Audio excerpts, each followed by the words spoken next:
How to redeem Gamestop gift card online.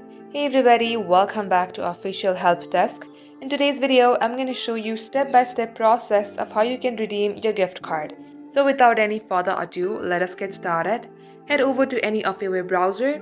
In my case, I'm using Chrome application, but if you don't have your Chrome application, you can use any browser that you would like. And at the top search bar, type in gamestop.com. Then once you are here, make sure that you are signed into your account. Then choose any of the games that you would like to purchase. Here, simply tap on Add to Cart. Here, tap on View Cart and Checkout.